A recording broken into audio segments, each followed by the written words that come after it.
Jesús, te damos gracias por esta hermosa tarde, Señor. Gracias, Señor, por las personas que tú trajiste por primera vez a este lugar, Señor. Tu palabra dice que tú añadías cada día a los que iban de ser salvos. Yo creo, Señor, que ellos están en este lugar porque tú tienes una palabra específica para sus vidas. No solo ellos, sino todo aquel que ha venido a este lugar, Señor. Sé que saldrá ministrado por este lugar, incluso tu servidor, Señor. Gracias, Señor, por las personas que están viendo a través de las redes sociales y plataformas digitales. Gracias, Señor, porque disponen de su tiempo para escucharte. Señor, es lo mínimo que podemos hacer, ya que tú nos dedicas todos los días, Señor, de tu tiempo.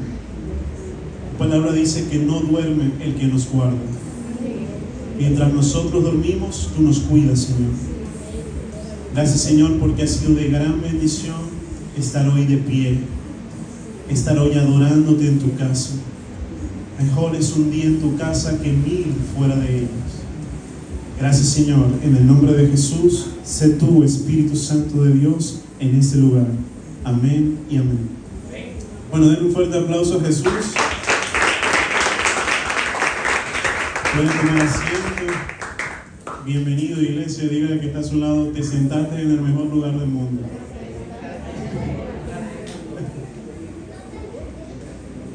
Amén. Mi tema en esta tarde, o el tema que Dios colocó en mi corazón hace unos días: bástate en mi gracia, que Jesús no te condena. Si alguna vez te sentiste indigno o indigna de asumir tu llamado, si alguna vez o todavía crees que tu debilidad no te deja asumir tu llamado, si te sientes incapaz, si sientes que aún estás dando o no estás dando tu 100%, si crees que tu asignación o tu llamado te superan y aún son más grandes que tú, si hasta el sol de hoy en día crees que no has sido capaz de separar el mundo de tu corazón, si quieres asumir tu llamado, pero la opinión de otras personas, incluso de tu familia, la tuya o la del enemigo, no te dejan avanzar, si crees que cada día decepcionas a Dios por algo que no has logrado vencer, si alguna vez o ahora sientes que estás a punto de lograrlo, pero algo te tumba cuando casi llegas a la meta y crees que es imposible de lograr, bienvenido, bienvenida. Hoy Dios hablará a tu corazón. Acompáñame a su Biblia en el libro de Corintios, específicamente 2 de Corintios capítulo 12, verso 9. 2 de Corintios capítulo 12, versículo 9. Dice de la siguiente manera: y me ha dicho, bástate mi gracia, porque mi poder se perfecciona en la debilidad. Otra traducción dice, mi poder se perfecciona en tu debilidad. Por tanto, de buena gana me gloriaré más bien en mis debilidades, para que repose sobre mí el poder de Cristo. Por lo cual, verso 10, por amor a Cristo me gozo en las debilidades, en afrentas, en necesidades, en persecuciones, en angustias, porque cuando soy débil, entonces soy fuerte. Si la justicia es recibir lo que merecemos y la misericordia es no recibir el castigo que merecemos, la gracia es recibir un bien que jamás podríamos pagar. La gracia rompe el intercambio y su lógica. Es Dios acercándose al humano, incluso si éste está distraído, lejos, perdido o en falta. Es una aceptación total que no depende de tu desempeño. La gracia me hace hacer lo que Dios me dijo que hiciera, incluso cuando definitivamente no tengo fuerzas o me siento débil para realizarlo. Y quiero presentarte un caso en el libro de Jeremías, capítulo 1, del verso 1 en adelante.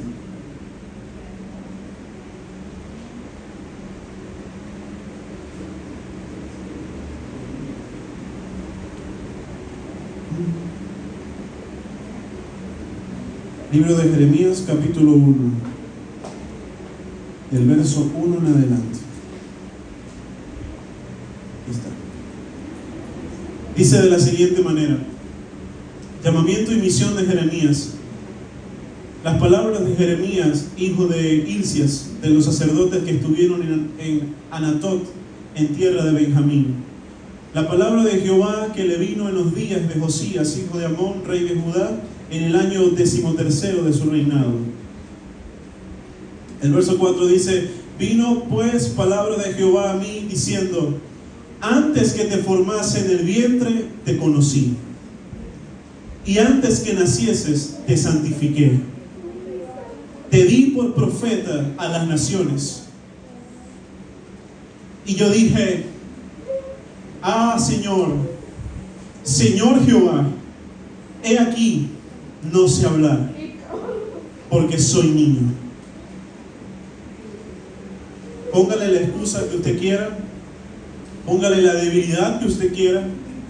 No sé si tienes dudas, no sé si tienes miedo, pero cualquiera que fuese ese gigante enfrente de ti, el de Jeremías era que aún era muy niño.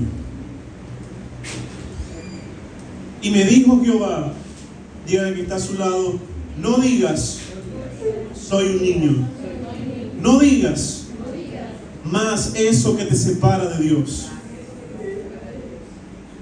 Porque a todo lo que te envíe irás tú, y dirás todo lo que te mande. No temas delante de ellos, porque contigo estoy para librarte, dice Jehová. Y extendió Jehová su mano y tocó mi boca y me dijo Jehová: he aquí, he puesto mis palabras en tu boca.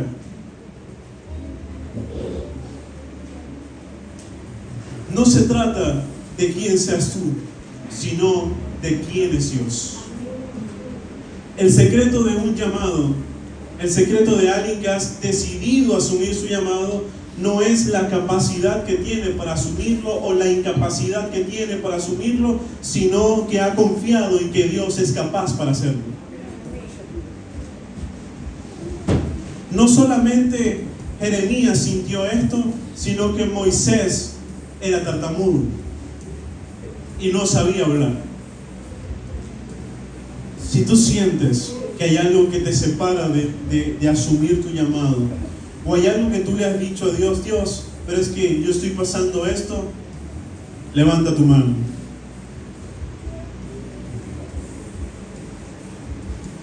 Moisés era una persona que había asesinado a alguien. Moisés era alguien que no solamente había decidido asumir su llamado, sino que antes de hacerlo había tenido miles de excusas ante Dios, aunque Dios mismo le estaba hablando. Es tiempo de dejar de verte como tú te ves, e incluso como otros te ven, o incluso como tu familia te ve. Y es tiempo de empezar a verte como Dios te ve.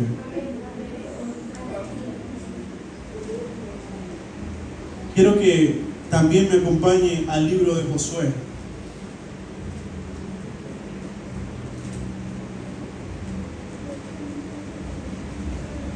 Josué capítulo 1.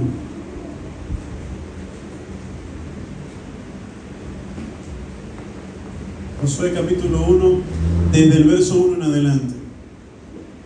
Dice: preparativos para la conquista. Aconteció después de la muerte de Moisés, siervo de Jehová, que Jehová habló a Josué, hijo de Nun, servidor de Moisés, diciendo: mi siervo Moisés ha muerto. Ahora, pues, levántate y pasa este Jordán, tú y todo este pueblo, a la tierra que yo les doy a los hijos de Israel. Fíjense que dice: mi siervo Moisés ha muerto. Usted puede pensar en que el año pasado ya terminó y ahora usted está en el 2026. Moisés había hecho grandes maravillas por Dios. Moisés había hecho un montón de cosas y Josué lo había visto. Y Josué, que había visto a Moisés haciendo tantas cosas, no se sentía capaz de asumir este llamado, porque vio el peso de lo que tenía que hacer. Hasta que Dios le habló y le dijo: mi siervo Moisés ha muerto. Y esto me enseñó dos cosas. Uno, que lo que Dios va a hacer contigo es con tu esencia. Que Dios necesitaba para ese tiempo a un Josué, no a un Moisés. Porque si hubiese querido usar a un Moisés en ese tiempo, entonces no lo habría dejado morir. Pero era Josué el que necesitaba levantarse y asumir su llamado. Lo único que necesitaba Josué para asumir su llamado era esto. Está en el verso 9. Mira que te mando que te esfuerces y seas valiente. No temas ni desmayes, porque Jehová tu Dios estará contigo en donde quiera que vayas. Dile que está a su lado: no temas, porque Dios está contigo. Si comparamos toda la Biblia, se va a dar cuenta que casi nadie asumió de una vez su llamado y dijo: sí, yo estoy listo, yo estoy totalmente preparado para asumirlo. Jesús fue alguien que se preparó 30 años y solo duró su ministerio 3, hasta que resucitó. Mi papá siempre me decía: Dios puede prepararte 90 años de tu vida y usarte solo 1 hora. He visto que muchos de estos grandes héroes de la fe, como lo llama el libro de Hebreos, han tenido esta misma sensación que posiblemente tú y yo tenemos. Esta excusa, esta debilidad de no asumir completamente el llamado que Dios nos dio. Este año y el resto de tu vida debes hacerte un favor. No te compares más con absolutamente nadie. Voy a volver a repetir eso. No te compares más con nadie. Yo sería un desastre siendo cualquier otra persona. Un pésimo Sebastián. Yo sería un pésimo Manuel, un pésimo Christopher. Pero soy un excelente Brandon en las manos de Dios. Por eso quiero decirte que como no hay nadie como tú, Dios quiere usarte con tu esencia. Dios estaba viendo a Josué y la razón por la que lo vio es porque Él dijo: Él me obedece, Él me busca. Obedecer a Dios y buscarlo son dos cosas vitales para tu llamado.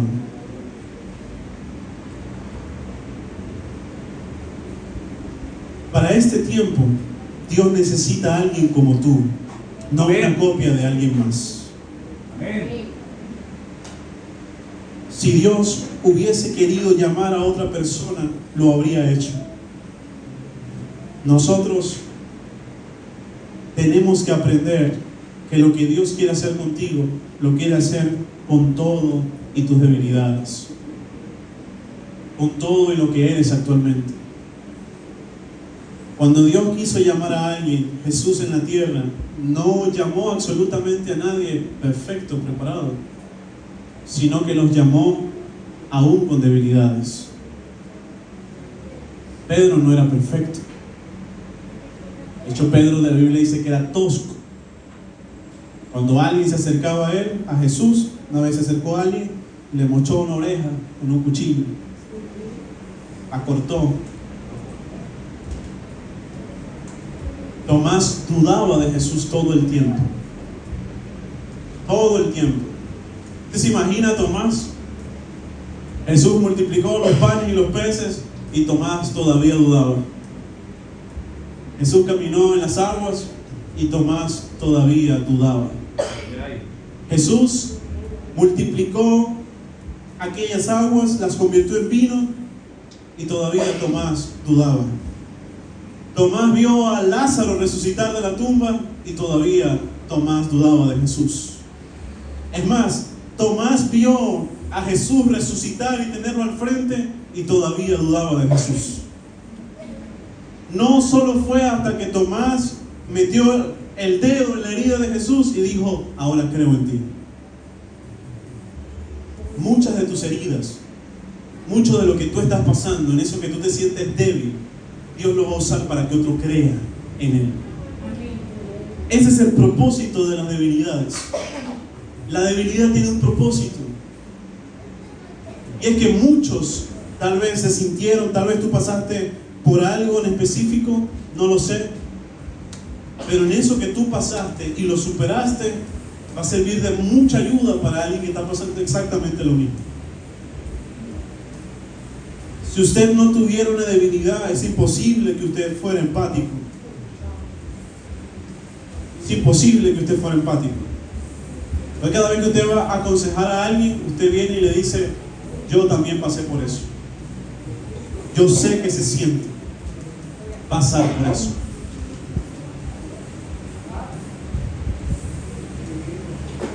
Dios es experto en usar al pequeño para avergonzar al que se cree muy grande. Dios es experto en usar al inexperto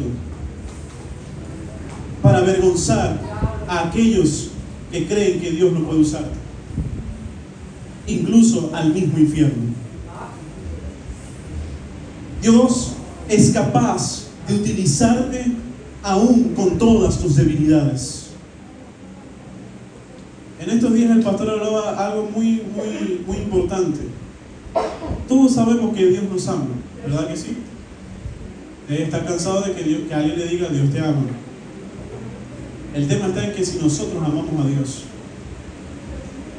el tema está en que si nosotros tenemos esa fe y en si nosotros le creemos a ese Dios que es capaz de utilizarte aún como tú eres.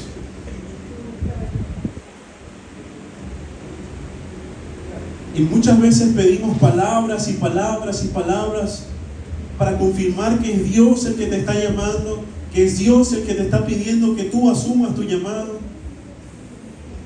Y todavía cuando te dan la palabra, no la asumes. Y todavía quieres otra palabra y otra palabra.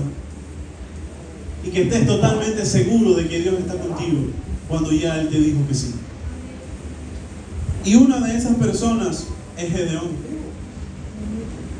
Si conoce la historia de Gedeón, se va a dar cuenta que Gedeón es alguien que todos conocemos porque venció a los madianitas, que eran un gran ejército, y él se sentía muy cobarde, tenía mucho miedo y no quería pelear contra este ejército. Todos resaltamos que él pudo, que él lo hizo, que le pidió una confirmación a Dios y entonces venció. Pero no es exactamente el contexto de lo que realmente significa la historia de Gedeón. Para que usted pueda entrar en contexto, cuando Dios lo llama para que él pueda pelear contra los madianitas que estaban oprimiendo a Israel, él lo primero que hace es lo siguiente: él extiende un vellón y le dice a Dios: si este vellón a la mañana siguiente está rociado y la tierra está seca, entonces yo voy a entender que tú quieres y tú estás conmigo. Luego Dios le dijo que tumbara un altar anteriormente de otros dioses, y entonces él salió en la noche para que nadie lo viera porque tenía miedo de que lo mataran. Y luego pide otra confirmación a Dios, y luego pide otra confirmación a Dios. El contexto real de él es cuándo este tipo va a reaccionar y empezará a confiar en Dios. Ese es el contexto de la historia. Pidió un montón de confirmaciones a Dios y Dios estaba allí, y Dios se rebajaba y venía y le hacía el milagro que él pedía. si Dios te dijo que ibas a ser llamado a predicar en otro lugar, si Dios te dijo que ibas a danzar, que ibas a adorar, si Dios te dijo que podías hacer alguna idea creativa para predicar a Jesús, entonces tienes que creerle a Él. Siempre tienes que creerle a Dios. Y lo que Él te dijo que hagas, es necesario que lo realices. Tal vez te sientas pequeño y tal vez no estés en la lista del hombre. Tal vez ni siquiera seas pensado por la lista del hombre. David no era alguien que estaba en la lista de su papá. David, mientras sus otros hermanos comían en casa, David estaba por allá en un campo, peleando contra lo que sea que se apareciera, contra las ovejas. David era totalmente menospreciado por su propia familia. Pero David tenía algo. Aunque mi padre me menosprecie en la tierra, tengo un Padre en el cielo que me ama.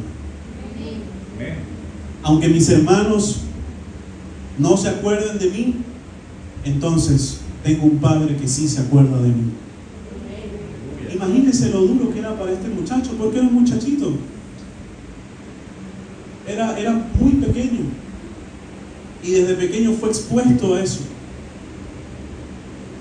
Yo creo que él tuvo momentos en que lloró, en que no fue nada fácil para él.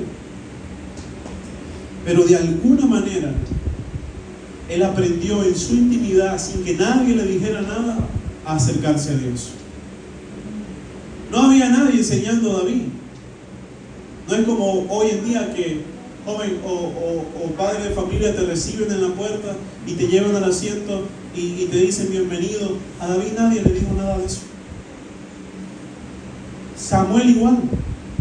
Samuel era alguien que a su corta edad, los historiadores dicen que aproximadamente a sus 12 años lo entregaron al sacerdote. Un sacerdote completamente desinteresado en él. Un sacerdote sin visión. Sin visión alguna. Nadie le enseñó absolutamente nada. Y él solo decidió acomodarse y dormir cerca del arca del pacto. Muy cerca. Incluso al lado. Los hijos de Elí, que estaban en el templo, que iban al templo, no conocían al Dios del templo. Y su vida era totalmente alejada de la voluntad de Dios. Pero el joven Samuel ministraba cerca del arca del pacto. Nadie le enseñó lo que eso era. Yo me imagino que no lo dice la Biblia, pero me imagino que algunas veces lo veían los hijos de Elí y le decían: Samuel, ¿qué va a hacer hoy en la noche? Aquí, en la presencia de Dios. Vámonos, escapémonos para la discoteca, Samuel. Yo te brindo, Samuel. Samuel pasó por algunas cosas que tal vez no lo menciona la Biblia, pero que seguramente quisieron influenciarnos, porque él también tenía debilidades, pero no se dejó influenciar ni por sus propias debilidades ni por las de otros que lo rodeaban. Bastarte en la gracia de Dios también consiste en que Él es capaz de darte el dominio propio para que tú superes eso que tanto te oprime. Él se bastó en la gracia de Dios y se quedó adorando, porque para Él era suficiente Jesús. Recuerda que la gracia rompe el intercambio y su lógica. La gracia de Dios te capacita. La gracia de Dios te ayuda a que puedas asumir el llamado que Dios te dejó que hicieras con Él. Dios no va a aceptar tu llamado cuando estés delante de Él de la misma forma en la que te lo dio.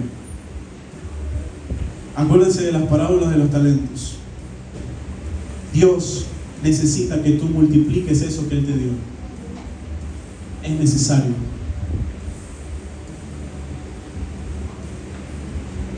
Tú no necesitas otra confirmación de que Dios te llamó. Tú necesitas hacer lo que Dios te dijo a pesar de tus dudas y tus debilidades. Algo que he aprendido de la fe es que la fe no niega tu realidad, pero sí la cambia. La fe no niega lo que pasas, pero sí lo cambia. La fe no niega que tienes miedo, pero sí te da valentía en medio de que lo sientes. Y es muy importante que tú sepas que esa misma fe que tienes en Dios te dará la capacidad de conquistar donde nadie ha conquistado, de hacer lo que tienes que hacer incluso cuando no te sientes capaz. Pasa que muchas veces no nos sentimos capaces, no solamente por las debilidades, sino por la forma en que nosotros vemos a Dios. Que hace ratito lo comentaban al iniciar este servicio. Cómo tú ves a Dios es muy importante. Si tú ves a Dios como alguien que está esperando que tú te caigas para darte con un látigo, ese no es Dios. Tú tienes que ver a Dios como lo que Él es, un papá que te ama, que quiere lo mejor para ti, a pesar de lo que estás pasando. Quiero que me acompañes al libro de Juan, capítulo 8, desde el verso 1. Y Jesús se fue al monte de los olivos, y por la mañana volvió al templo, y todo el pueblo vino a él, y sentado él les enseñaba. Entonces los escribas y fariseos le trajeron a una mujer sorprendida en adulterio, y poniéndola en medio le dijeron: Maestro, esta mujer ha sido sorprendida en el acto mismo de adulterio, y en la ley nos mandó Moisés a apedrear a tales mujeres. Tú, pues, ¿qué dices? Mas esto decían tentándole para poder acusarle. Pero Jesús, inclinado hacia el suelo, escribía en tierra con un dedo. Y como insistían en preguntarle, se enderezó y les dijo: el que de vosotros esté sin pecado, sea el primero en arrojar la piedra contra ella. E inclinándose de nuevo hacia el suelo, siguió escribiendo en tierra. Pero ellos, al oír esto, acusados por su conciencia, salían uno a uno, comenzando desde los más viejos hasta los postreros. Y quedó solo Jesús y la mujer que estaba en medio. Dígale que está a su lado: Jesús no te condena. Enderezándose Jesús, después de que todos se fueron, y no viendo a nadie sino a la mujer, una traducción dice que ella estaba semidesnuda enfrente de Jesús, le dijo: mujer, ¿dónde están los que te acusaban? ¿Ninguno te condenó? Ella dijo: ninguno, Señor. Entonces Jesús le dijo: ni yo te condeno. Vete y no peques más. Esta mujer, que según la ley deberían apedrearla, es lo primero que hace cuando observas que alguien cae, que alguien se tropieza, que alguien no se siente tan capaz. ¿Lo condenas o le muestras la gracia de Dios? Hay un principio en el Evangelio, que es que tú tienes que tratar a otros como te gustaría que te trataran a ti mismo. Y aquí absolutamente nadie es excepto a debilidades. Aunque la única que levantó la mano fue la hermana Jeremita. Pero todos aquí tenemos debilidades. Yo mismo, usted mismo que está viendo por las redes sociales, tiene debilidades. Y yo me he sentido incapaz muchas veces de asumir mi llamado. De hecho, no quería ni predicar. No me sentía digno de predicar. Te lo confieso. Y ahí vino el mensaje. Bástate en mi gracia. Si cambiamos la ley por la cruz, todo se simplifica. Si usted cambia ese sistema de condenación que ya fue reemplazado por un nuevo pacto, entonces podrá ver a otros como Jesús los observa. Jesús dijo que no vino a buscar absolutamente a nadie que esté sano, sino al que está enfermo. Así que si usted tiene estas debilidades, le felicito, porque Dios vino a buscarte a ti. Es imposible que Dios te muestre todo el tiempo revelaciones del pecado de otros, pero que nunca te muestre los tuyos.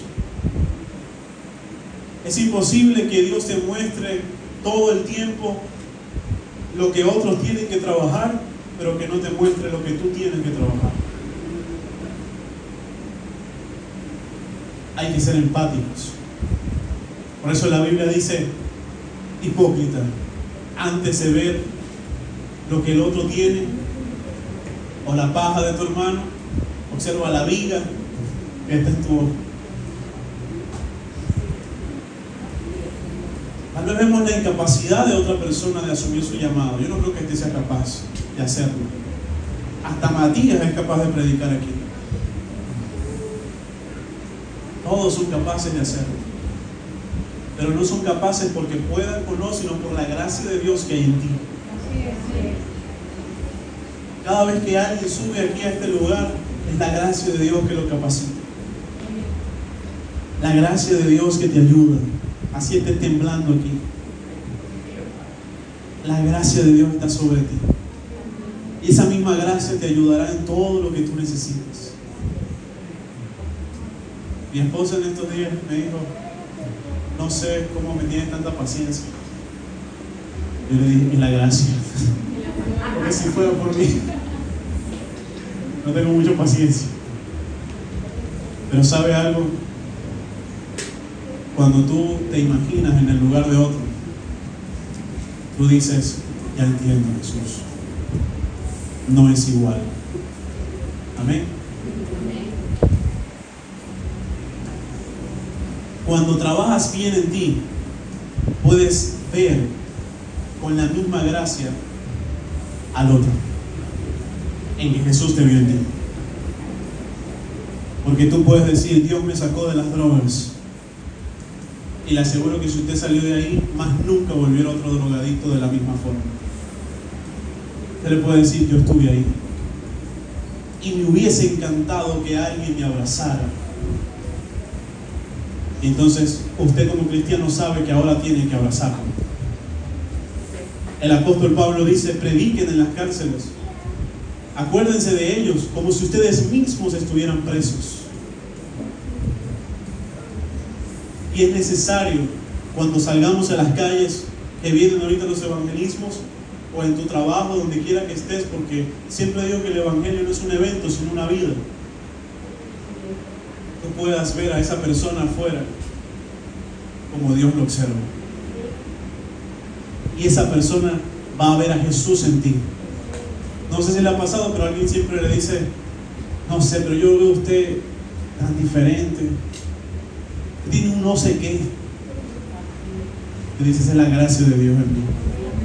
Estás viendo a Dios en mí.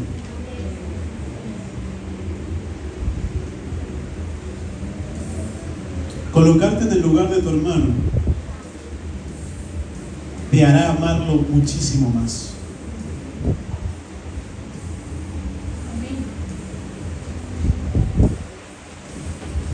La gracia no es para que tú hagas lo que tú quieras, porque tampoco es eso. La gracia no es un permiso para hacer lo que tú quieras, el pecado, lo que tú quieras.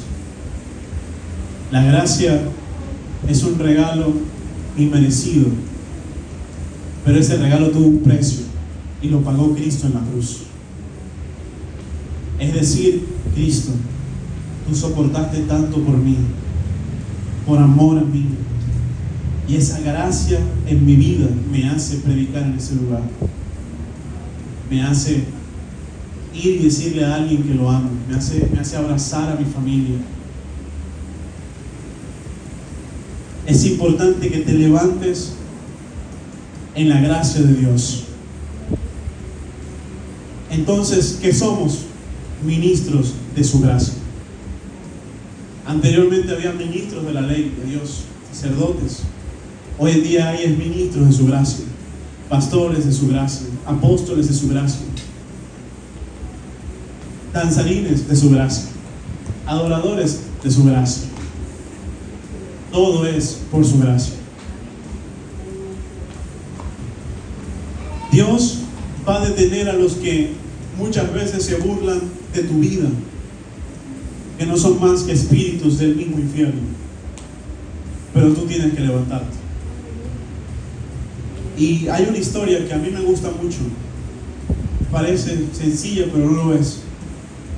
Y está en Lucas capítulo 7. Esta historia me gusta muchísimo. Y la usó Dios un día para levantarme. Dice lo siguiente, desde el verso 11 en adelante. Dice: aconteció después que él iba a la ciudad que se llama Naín, iban con él, muchos de sus discípulos y una gran multitud.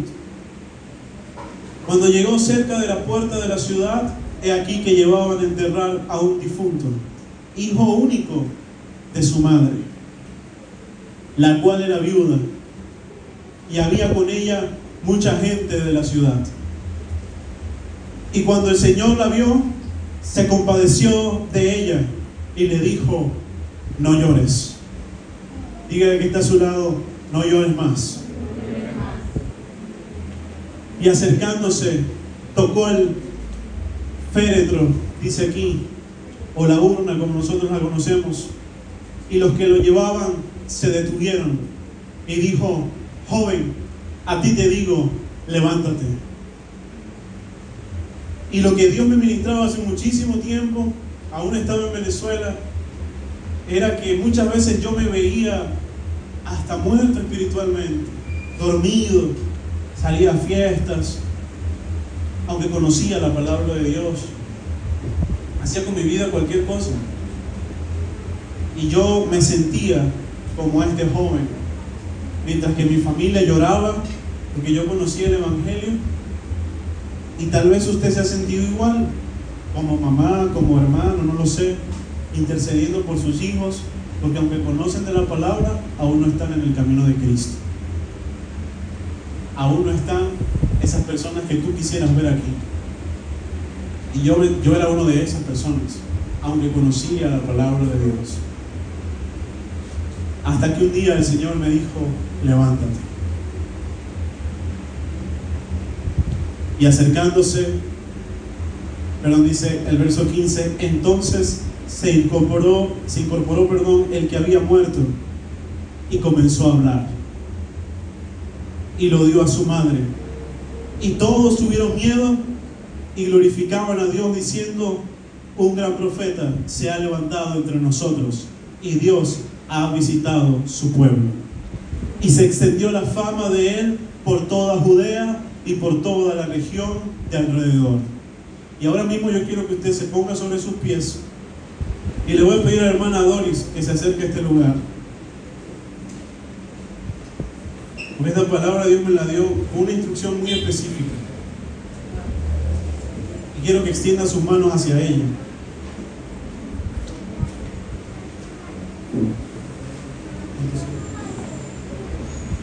Esta mujer tiene 9 hijos, para los que no la conocen. Y yo los vi en el campamento, ¿sabe? Y yo los veía a ellos, me veía a mí desde hace mucho tiempo. Cuando alguien me preguntaba: esos jóvenes, no los veo, no sé, levantando las manos, hablando de Dios. Y le decía: hermano, yo sé que es eso. Yo sé que es estar ahí sentado y no pararle. O incluso sé que la palabra es conmigo y me hago el duro. aunque sé que es conmigo. Y cuando los veía a ellos, me veía a mí mismo y veía a otros de mis compañeros que después los vi predicando conmigo en las calles. Los vi subiéndonos a los autobuses, nos íbamos al malecón de Puerto Cabello, es como decir, la parte de acá de Viña del Mar, de las playas, y le predicábamos hasta las 3 de la mañana a esas personas, y teníamos una pasión impresionante. Y cuando recibí esta palabra de Dios, aquí pido que cierre sus ojos y ore por ella. Dios me decía, dile a ella que aunque muchos, que Dios te ha visto llorando por ellos, intercediendo por ellos, orando por ellos, como cualquier madre que quiere ver bien a sus hijos. Hasta que un día Jesús pasó por ese lugar. Y Jesús va a pasar por cada uno de ellos. Y hoy Dios te dice, no llores más. Porque aunque muchos jóvenes que son sus amigos lo cargan de un lado a otro y van de un lado a otro, menos a la presencia de Dios, Jesús va a llegar a donde están ellos y le va a decir a cada uno de los 9, joven, te ordeno que te levantes. Y los que tienen hijos aquí, también Dios les dirá, joven, te ordeno que te levantes. Porque ellos están marcados por el Espíritu Santo de Dios. Cada uno de nosotros hacemos muchas cosas y llevamos una vida difícil a veces, apartada de Dios, hasta que tenemos un encuentro con Jesucristo. Y si ellos no van a la iglesia, nosotros se las llevamos y los buscamos. Era un lema que nosotros teníamos al predicar. La gente no viene a la iglesia, no importa, nosotros se las llevamos a las calles.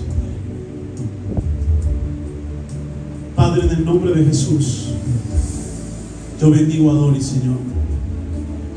Yo bendigo, Señor, a su familia y a cada uno de los 9. Y a todos los veré. Y pido a Dios tener la dicha de verlos cuando fuera el tiempo.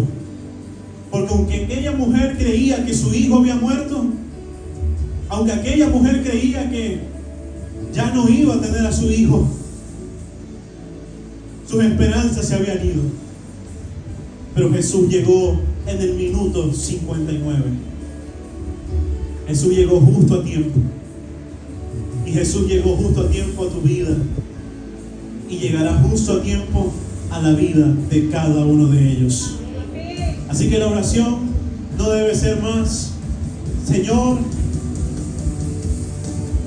ayúdalos, quítalos, sino, Señor, gracias, porque ya los estoy viendo adorar a Dios.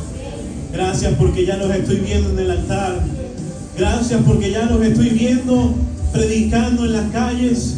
Gracias porque ya los estoy viendo orar en la madrugada. Gracias porque ya los estoy viendo siendo ministros de su gracia. En el nombre de Jesús. Amén y amén. Gracias, Señor. Denle un fuerte aplauso al Señor. Gracias, papá. Gracias, Jesús. Dios bendiga su palabra. Dios transforme los corazones. Dios confirme aquello que Él